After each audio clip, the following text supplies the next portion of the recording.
This sculpture is called The Last Charge, and it's a memorial for the centenary of the Charge of Beersheba, which was a victorious battle where the Australian light horse charged the Turkish in the trenches, and it's gone down in history as a legendary Australian battle.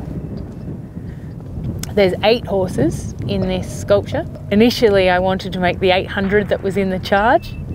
I thought that seemed a little excessive and the 8 wasn't so much. But there's 8 representing the 800 and a fallen horse representing everything that we lost. Each one has this feeling of anguish in the way those little nuances with the twisted fetlock and the twisted head and really brought alive what it might be like to be in that situation, that terrifying situation of war.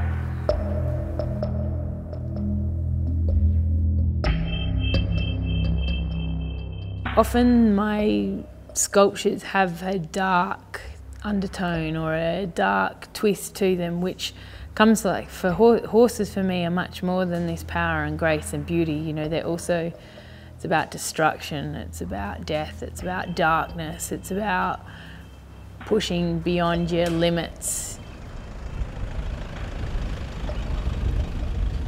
I think generally if you don't start out with a narrative, you find one, because if it doesn't have a narrative, then it probably doesn't have the heart in it. Yeah, it is good on the hill, and the local farmers like it, coming past it, because they've all had something to do with it. It's amazing the number of people that have contributed to the production of the work, I have to say. She's always done horses, which is an extraordinary thing when you think of people like Giacometti.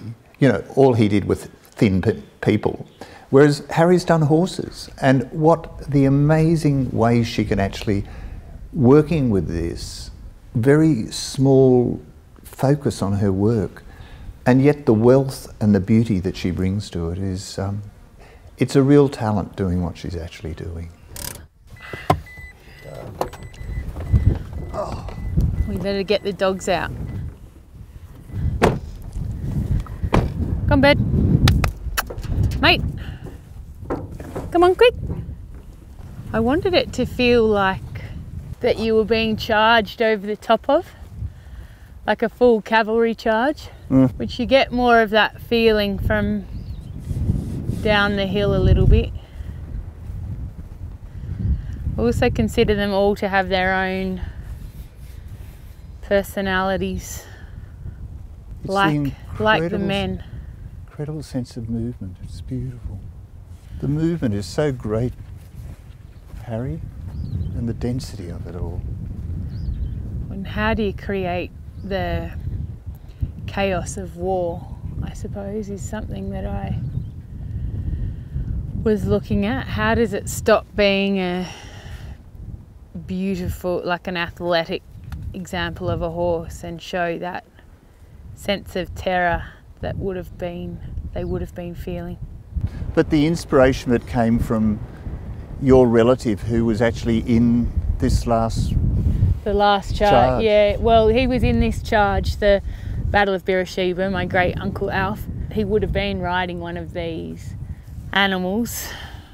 And I suppose there was the whole conversation about whether it was about men or about horses. Like, what's the point of doing a memorial?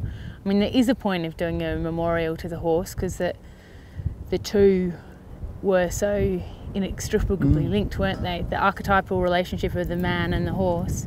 Sometimes my relationship to them would change from being this life force to being a ghost of the past. The thing that really moves me is that falling horse at the back. The front section is so dynamic, and at the end, you know something awful has actually happened. It's so full of emotion and so striking and strong, and on that hill here in Oberon is really beautiful.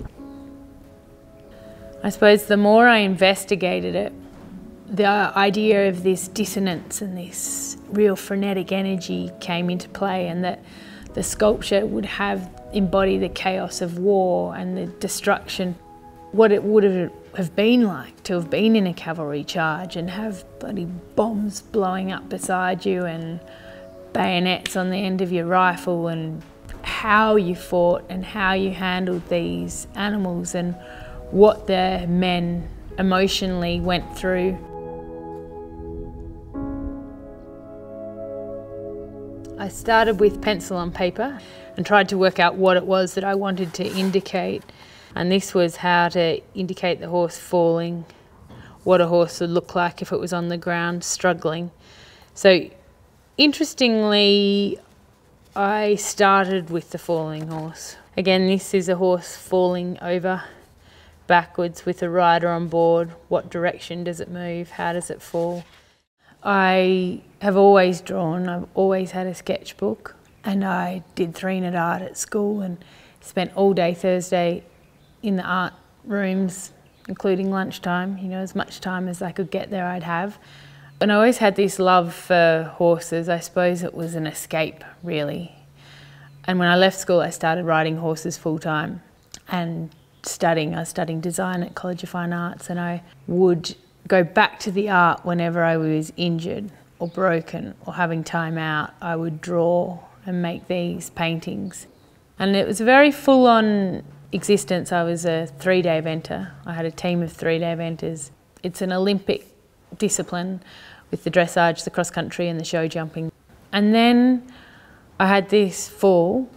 Then the horse I was riding at the time died, and I went head first, broke my nose, could have been my neck, broke my sacrum, my legs flicked over my back, the horse fell on me, squashed my pelvis, and I survived. And I got the chance to live again.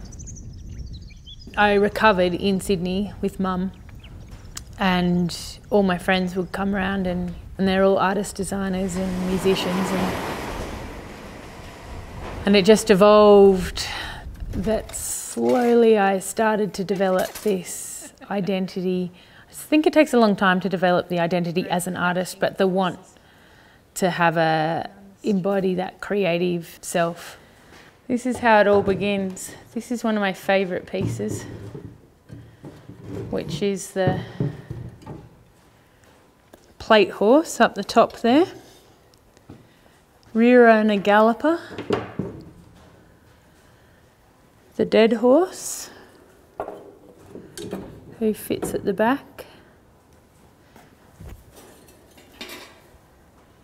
And this 3,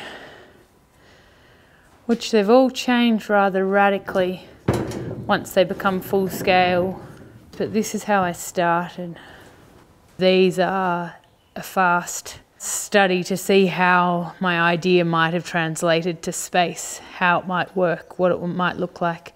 And a study both for me to ascertain how they move, which leg's on the ground, where the weight is, where the pressure is, where the tension is in the animal, so that I can have a starting point for going large scale.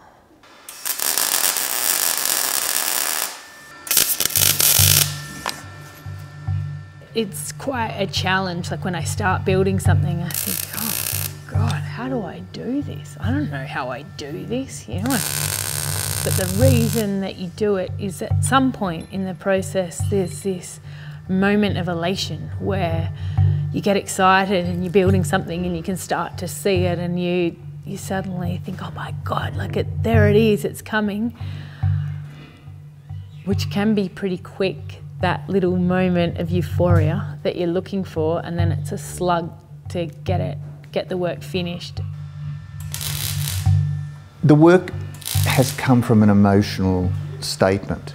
It's not, I'm going to do a horse sculpture.